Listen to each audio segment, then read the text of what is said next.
Well, thank you very much, Sam. I appreciate the introduction, and I also want to thank everyone for taking some time out of your busy schedule to join me here this morning, or actually this afternoon if you're on the East Coast or in the Midwest.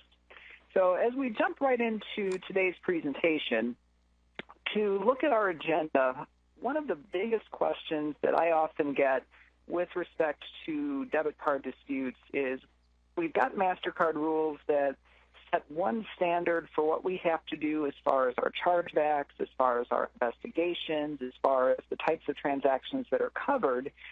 And yet, on the other hand, we have Reg E with a completely different set of requirements. And so it can sometimes be very difficult to know what are we supposed to comply with, what are our obligations, when can we say, hey, one of these doesn't apply, so we can just push the dispute to the side because we don't have to do anything.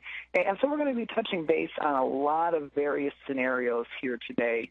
And hopefully some of these will kind of make you think about some disputes you've had in the past, or at least some you're even working on currently.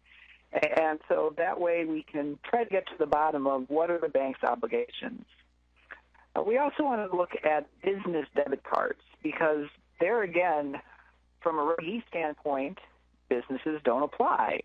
And yet we still have MasterCard rules to comply with. And so we will see how MasterCard rules apply to business debit cards, how that differs from the rules that for what Reg E requires. And so we'll go there as well. Obviously, there's been some big changes to zero liability, and those are going to go into effect on Friday, the 17th. And so we'll definitely look at zero liability, talk about when it applies, when it doesn't. We're going to look at what's changed. And then also we're going to look at the chargeback stages. Now, because this is the basic debit card investigation, we're not going to go through all of the chargeback stages in our examples today because next week on Thursday we do have an additional seminar that's available on advanced MasterCard disputes. And so we'll get into some of the more complex situations and dig a little bit deeper into the MasterCard rules next week and not focus as much on the Reg E the way that we're going to be doing today. Obviously, case studies are key because we can talk in the abstract all that we want with respect to the MasterCard rules and the Reg E rules, but until we see how they're applied, it sometimes can be very difficult to walk through that process. As Sam mentioned, we're definitely going to take a 5-minute break towards the middle of the presentation. So we want to go ahead and jump right on in. And first, we're going to look at issuer responsibilities. And what we're talking about here, these are MasterCard obligations that as an issuer we have to follow. So we're not talking Reg E here. We're talking specifically our MasterCard obligations. Specifically, we're required to honor all transactions. Well, what does that mean? That means that we can have transactions that hit our accounts, and even if there's not enough money to cover them, so they create overdrafts, or if they happen to come through on a card that happens to be closed out for one reason or another, our responsibility is that we try to honor every transaction that comes through the clearing process. Unlike an ACH item, unlike a check, we cannot send debit card transactions back NSF. We have to make that honest effort to post them. Now, we are going to talk towards the conclusion of the presentation today about some situations where merchants submit charges that they shouldn't. They force them through. They don't obtain valid authorizations. And in those instances, there may be an opportunity for us to have some chargeback rights. And so we'll talk about that in more detail. But the bottom line is we have to at least try to honor those transactions. We also have an obligation to assist our cardholders. MasterCard is very concerned about protecting its brand integrity.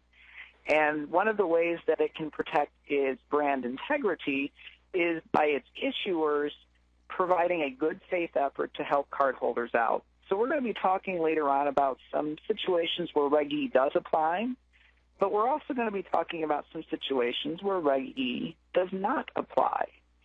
And even in those situations where Reg E does not apply, we still have to make a good faith effort to help out cardholders in those circumstances. Because Reg E doesn't apply, we may be able to make them jump through some of the Mastercard hoops as far as documentation is concerned, but we still have to try to help them out.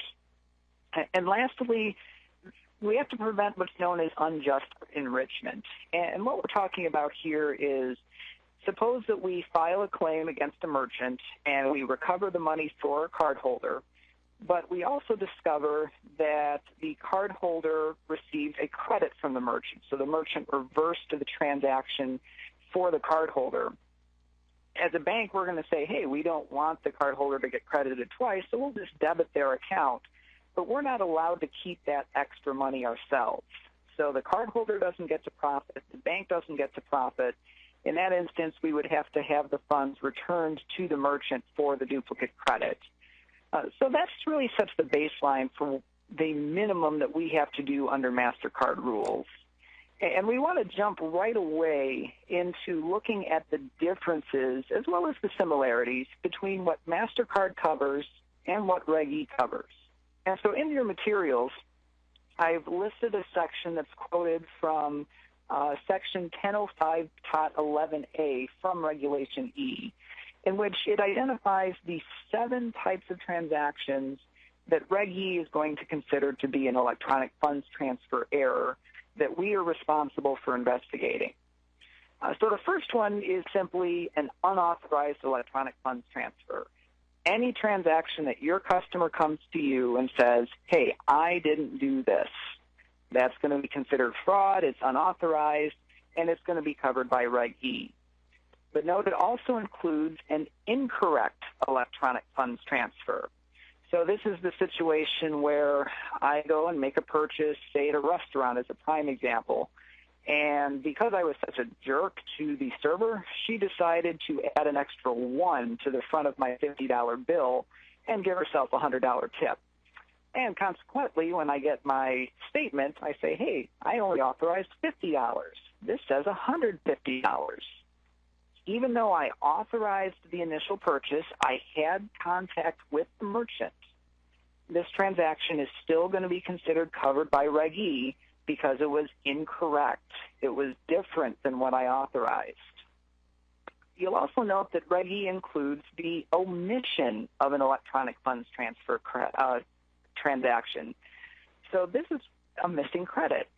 So suppose that I go to a merchant, I return some merchandise, and they say, okay, we'll have a refund to you in 2 weeks. A month later, I check my bank account online and realize, gee, I never saw that refund hit my account.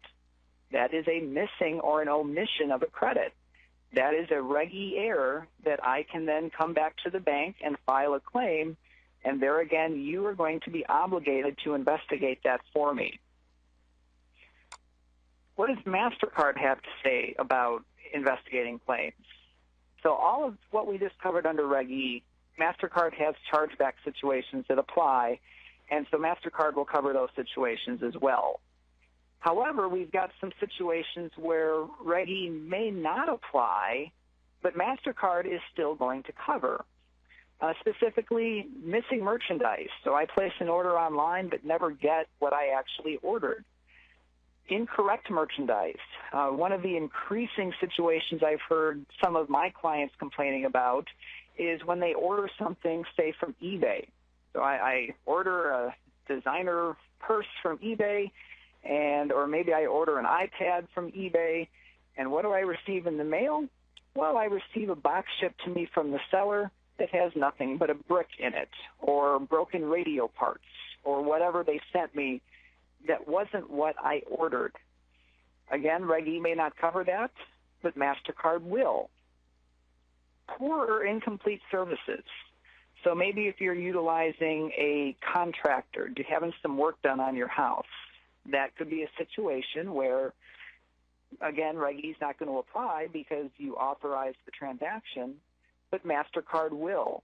And so as we go through some of the chargeback examples later in the presentation, we're going to touch base on all of these situations and talk about what it is that the bank can require from the customer, what it is the bank can ask for but not require from the customer, and talk about the steps that we have to take in order to fulfill that assist customer issuer responsibility.